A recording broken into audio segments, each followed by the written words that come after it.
আসসালামু আলাইকুম। সবাইকে স্বাগত জানাচ্ছি আমার দেশ স্পেশালে। আমাদের আজকের স্পেশাল নিউজটির শিরোনাম, নব্য চাঁদাবাজের হাতে জিম্মি রাজধানীবাসী, বাড়ছে হত্যা। নিউজটি লিখেছেন মাহমুদা ডলি। চলুন দর্শক জেনে নেওয়া যাক বিস্তারিত। চাঁদাবাজি এখন আর কেবল ব্যবসা কেন্দ্রিক সীমাবদ্ধ নয়, এর বিস্তার ঘটেছে রাজধানীর প্রায় প্রতিটি খাতে। ফুটপাত, কাঁচা বাজার, পরিবহন, অটোরিকশা, নদীর ঘাট, ময়লা ব্যবস্থাপনা থেকে শুরু করে বড় ব্যবসা প্রতিষ্ঠান, বিভিন্ন খাতে চাঁদাবাজির ব্যাপকতায় সাধারণ মানুষ ও ব্যবসায়ীরা চরম ভোগান্তির মুখে পড়েছেন। পাশাপাশি চাঁদাবাজিকে কেন্দ্র করে রাজধানীতে ধারাবাহিক সহিংসতা ও হত্যাকাণ্ড, আইন শৃঙ্খলা পরিস্থিতি নিয়ে নতুন করে উদ্বেগ সৃষ্টি হয়েছে।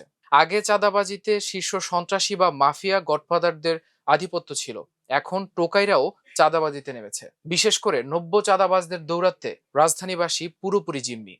চাঁদাবাজিকে কেন্দ্র করে লাগাতার হত্যাকাণ্ড, আইন শৃঙ্খলা বাহিনীর নমনীয়তা এবং অপরাধীদের দমনে দৃশ্যমান ব্যর্থতার কারণে রাজধানীর মোহাম্মদপুর, মিরপুর, পল্লবী, ভাসানটেক, কেরানীগঞ্জ, যাত্রাবাড়ি সহ বেশ কিছু এলাকা এখন সাধারণ মানুষের জন্য চরম আতঙ্কের জনপদে পরিণত হয়েছে। চাঁদা না দিলে মারধর, হুমকি ধামকি এবং নানা হয়রানির শিকার হচ্ছেন সাধারণ মানুষ। বাড়ি করতে চাঁদা দিতে হয়, ব্যবসা শুরু করতে চাঁদা দিতে হয়, মাছ ধরতে গিয়েও চাঁদা দিতে হয়েছে বলে অভিযোগ রয়েছে। এমনকি চাঁদাবাজির প্রতিবাদ করতে গিয়ে প্রকাশ্যে খুনের শিকার হচ্ছেন খোদ রাজনৈতিক কর্মীরাও। গত 1 বছরের মধ্যে পল্লবীতে যুবদল নেতা ইউসুফ ও গোলাম কিবরিয়া, কারওয়ান বাজারের স্বেচ্ছাসেবক দল নেতা আজিজুর রহমান মুসাব্বির, মৌচাকে বেল্লাল হোসেন সহ আলোচিত হত্যাকাণ্ডের পেছনেও ছিল চাঁদাবাজির মতো কারণ। পুলিশ সদর দপ্তরের তথ্য অনুযায়ী চলতি বছরের জানুয়ারি থেকে মে পর্যন্ত দেশে চাঁদাবাজির ঘটনায় 696টি মামলা হয়েছে এবং 823 জনকে গ্রেপ্তার করা হয়েছে। অন্যদিকে ডিএমপির তথ্য বলছে, ফেব্রুয়ারি থেকে মে পর্যন্ত 4 মাসে রাজধানীতে চাঁদাবাজির ঘটনায় 236টি মামলা দায়ের করা হয়েছে। এর মধ্যে ফেব্রুয়ারিতে 42টি, মার্চে 58টি, এপ্রিলে 71 এবং মে মাসে 61টি মামলা দায়ের করা হয়েছে। মাঠ পর্যায়ের অনুসন্ধানে দেখা গেছে, রাজধানীর বিভিন্ন এলাকায় ক্ষুদ্র ব্যবসায়ীরা প্রতিদিনের আয়ের উল্লেখযোগ্য অংশ চাঁদা হিসেবে দিতে বাধ্য হচ্ছেন। চাঁদা দিতে অস্বীকৃতি জানালে মারধর, ভয়ভীতি প্রদর্শন, ব্যবসা দখল কিংবা স্থানচ্যুতি করার মতো অভিযোগও পাওয়া গেছে। ফলে ক্ষুদ্র ব্যবসায়ীদের মধ্যে বাড়ছে অনিশ্চয়তা, আর্থিক ক্ষতি ও নিরাপত্তাহীনতা।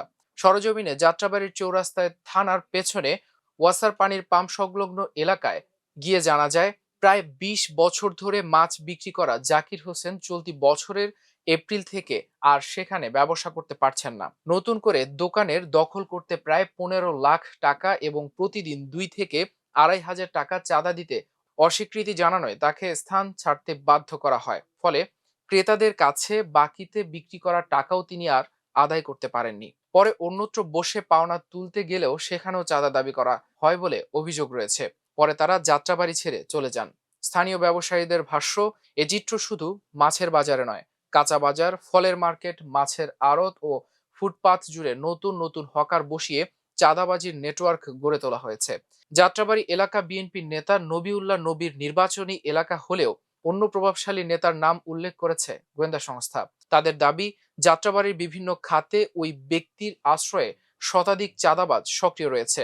সায়দাবাদ, যাত্রাবাড়ি, জনপদের মোড় ও ধলপুর এলাকায় পরিবহন, বাজার ও ফুটপাত কেন্দ্রিক চাঁদাবাজিরও অভিযোগ রয়েছে।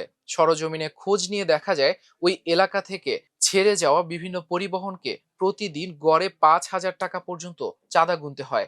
সেই অর্থ স্থানীয় প্রভাবশালী থেকে পুলিশ পর্যন্ত বিভিন্ন পর্যায়ে ভাগ বটোয়ারা হয়। নিউ মার্কেট এলাকাতেও দোকান দখল, ফুটপাত নিয়ন্ত্রণ, বিদ্যুৎ বিল, পার্কিং ফি ও মাসিক ভাড়ার নামে চাঁদা আদায়ের অভিযোগ করেছেন ব্যবসায়ীরা। অনেক হকারকে দিনে 4 বার পর্যন্ত চাঁদা দিতে হয়। সিটি কর্পোরেশনের কিছু কর্মকর্তা কর্মচারী, আওয়ামী লীগ, বিএনপি, পুলিশ, এমনকি স্থানীয় প্রভাবশালী এক আইনজীবীর নামও উঠে এসেছে চাঁদাবাজির তালিকায়। তাদের চাঁদাবাজিতে দিশেহারা নিউ মার্কেটের ব্যবসায়ীরা। জানা গেছে, আওয়ামী লীগের পতনের পর নিউ মার্কেট থানা বিএনপির সাবেক সভাপতি মকবুল ও তার সন্ত্রাসী বাহিনী চাঁদাবাজিতে বেপরোয়া হয়ে ওঠে। ওই এলাকা সহ বিভিন্ন মার্কেটের দোকান দখল, চাঁদাবাজি, অর্থের অনিয়ম, আওয়ামী লীগ নেতাদের মার্কেটের পুনর্বাসন ও বিদ্যুৎ বিলের নামে চাঁদাবাজি সহ বিভিন্ন অজুহাতে হাজার হাজার ব্যবসায়ীকে জিম্মি করে রেখেছে এই বাহিনী। ব্যবসায়ীরা জানান, শুধু নিউ মার্কেটের ফুটপাত থেকেই দিনে কমপক্ষে 6 লাখ টাকা চাঁদা তোলেন মকবুল। এজন্য তিনি চাঁদা তোলা বাহিনীও গড়ে তুলেছেন। মার্কেটের অভ্যন্তরেই ফুটপাতে প্রায় 500 দোকান রয়েছে। প্রতিটি দোকান থেকে কোনো ধরনের কাগজপত্র ছাড়াই বিদ্যুৎ বিল হিসেবে 2,500 টাকা করে আদায় করা হচ্ছে। এছাড়া নিউ মার্কেটের ফুটপাতে পার্কিং এর জন্য প্রতিটি গাড়ি বাবদ 20 টাকা করে আদায় করা হচ্ছে। এসব চাঁদার রসিদে সিটি কর্পোরেশনের লোগো থাকলেও সেখানে তা জমা হয় না। সিটি কর্পোরেশন জানিয়েছে, চলাচলের রাস্তায় পার্কিং ফি আদায়ের জন্য তারা কাউকে অনুমোদন দেয়নি। অভিযোগ রয়েছে, নিউ মার্কেটের ভেতরে ফুটপাতের 150টি দোকান দখল নিয়ে ভাড়া দিয়েছে মকবুল বাহিনী। প্রতিটি দোকানের মাসিক ভাড়া 20,000 এবং অগ্রিম হিসেবে নেওয়া হয়েছে 3 লাখ টাকা করে। নাম প্রকাশ না করার শর্তে কয়েকজন হকার জানান, পুরো নিউ মার্কেট এলাকায় ফুটপাতে 800 থেকে 850 হকার রয়েছেন। তাদের প্রত্যেকের কাছ থেকে মাসে ভাড়া বাবদ 15 থেকে 20,000 টাকা তুলে নিচ্ছে মকবুলের লোকজন। রাজধানীর বিভিন্ন বাজার, ফুটপাত ও জনপদে ক্ষুদ্র ব্যবসায়ীরা চাঁদাবাজির সবচেয়ে বড় শিকার। প্রতিদিনের আয়ের উল্লেখযোগ্য অংশ চাঁদা হিসেবে চলে যাওয়ায় তারা আর্থিক সংকট, অনিশ্চয়তা ও নিরাপত্তাহীনতার মধ্যে ব্যবসা পরিচালনা করছেন। এতে তারা যেমন আর্থিকভাবে ক্ষতিগ্রস্ত হচ্ছেন, তেমনি মানসিকভাবেও ভেঙে পড়ছেন। তাদের জীবনে অনিশ্চয়তা, ভয় ও হতাশা ক্রমে বাড়ছে। গত 24 জুলাই মাত্র 24 ঘন্টার ব্যবধানে সবুজবাগে এক বিএনপি কর্মী ও হাজারীবাগের এক তরুণ নিহত হওয়ার ঘটনায় রাজধানীর আইন শৃঙ্খলা পরিস্থিতি নিয়ে নতুন করে উদ্বেগ দেখা দিয়েছে। ডিএমপি সূত্র জানায়, চলতি বছর জুন পর্যন্ত রাজধানীতে 122টি হত্যাকাণ্ড ঘটেছে। অর্থাৎ গড়ে প্রতি মাসে প্রায় 20 জন নিহত হয়েছেন।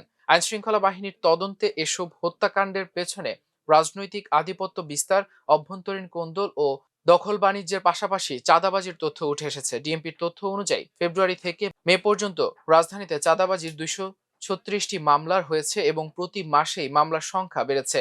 অন্যদিকে আইন ও সালিশ কেন্দ্রের তথ্য অনুযায়ী চলতি বছরের ফেব্রুয়ারি থেকে জুলাই পর্যন্ত বিএনপি ও এর অঙ্গ সহযোগী সংগঠনের 38 জন নেতাকর্মী নিহত হয়েছেন। তাদের মধ্যে বিএনপির 21 জন, যুব দলের 8 জন, ছাত্র দলের 2 জন, শ্রমিক দলের 2 জন, কৃষক দলের 2 জন, স্বেচ্ছাসেবক দলের 2 জন ও তাঁতি দলের 1 জন রয়েছেন। একই সময়ে পুলিশ সদর দপ্তরের তথ্য অনুযায়ী ফেব্রুয়ারি থেকে জুন পর্যন্ত সারা দেশে মোট 1091টি হত্যাকাণ্ডের ঘটনা ঘটেছে। বিভিন্ন গোয়েন্দা সংস্থা, Dhaka metropolitan police, DMP, police সদর দপ্তর এবং স্থানীয় সূত্রের তথ্য অনুযায়ী রাজধানীতে প্রায় 1200 চাঁদাবাজের সঙ্গে তাদের আশ্রয়দাতা হিসেবে 329 জন প্রভাবশালী নেতার নাম উঠে এসেছে। এদের মধ্যে 217 জনের রাজনৈতিক সম্পৃক্ততা রয়েছে।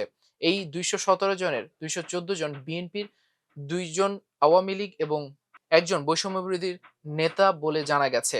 এছাড়া পুলিশেরও সরাসরি সম্পৃক্ততা রয়েছে রাজধানীতে 35টি জায়গায়। মিরপুর, উত্তরা, ধানমন্ডি, নিউ মার্কেট ও শাহ আলীর বিভিন্ন পয়েন্টে পুলিশের সদস্যরা সরাসরি চাঁদাবাজির সাথে সম্পৃক্ত রয়েছেন বলে অভিযোগ রয়েছে। টিআইবির প্রতিবেদনে বলা হয়েছে, সরকার পতনের পর ঢাকা শহরে আওয়ামী লীগের নিয়ন্ত্রণে থাকা 53টি পরিবহন টার্মিনাল ও বাসস্ট্যান্ড থেকে প্রতিদিন প্রায় 2,21,00,000 টাকা চাঁদা আদায়ের তথ্য পাওয়া গেছে। এছাড়া কাঁচা বাজার, ফুটপাত ও ক্ষুদ্র ব্যবসা প্রতিষ্ঠান থেকে দৈনিক 100 টাকা থেকে শুরু করে মাসিক লাখ টাকা পর্যন্ত চাঁদা আদায়ের অভিযোগ রয়েছে। শিল্পাঞ্চলে জুট ব্যবসা ও কারখানার পণ্যবাহী যানবাহন থেকে নিয়মিত চাঁদা নেওয়ার অভিযোগ করেছেন ব্যবসায়ীরা। অপরাধ বিশেষজ্ঞ ও নগর পরিকল্পনাবিদদের মতে, রাজধানীতে চাঁদাবাজি, ফুটপাত দখল, ময়লা ব্যবস্থাপনা এবং দখল বাণিজ্যকে ঘিরে সহিংসতার অন্যতম কারণ। তাদের ভাষ্য, কেবল অভিযান পরিচালনা করলেই পরিস্থিতির স্থায়ী সমাধান হবে না, বরং অবৈধ অর্থনীতি ভিত্তি ভেঙে দিয়ে নগর ব্যবস্থাপনায় স্বচ্ছতা ও জবাবদিহি নিশ্চিত করতে হবে। ঢাকা বিশ্ববিদ্যালয়ের সমাজ কল্যাণ ইনস্টিটিউটের সহযোগী অধ্যাপক ও অপরাধ বিজ্ঞানী তৌহিদুল হক আমার দেশকে বলেছেন, বেআইনি অর্থনৈতিক খাত যেমন ফুটপাত, ময়লা, বাণিজ্য, পরিবহন ও দখল ব্যবসা নিয়ন্ত্রণকে কেন্দ্র করেই রাজনৈতিক সহিংসতা বাড়ছে। তার মতে, এসব খাতের অবৈধ নিয়ন্ত্রণ বন্ধ, আইনের শাসন নিশ্চিত এবং প্রতিটি হত্যাকাণ্ডের নিরপেক্ষ তদন্ত ও বিচার নিশ্চিত না করা গেলে রাজনৈতিক সহিংসতা ও জনমনে উদ্বেগ আরও বাড়বে। Institute for planning and development আইপিডির নির্বাহী পরিচালক অধ্যাপক আদিল মোহাম্মদ খান আমার দেশকে বলেন, ফুটপাত, সরকারি জমি, খাল, জলাশয়, পার্ক ও উন্মুক্ত স্থান দখল করে একটি শক্তিশালী নগর মাফিয়াতন্ত্র গড়ে উঠেছে।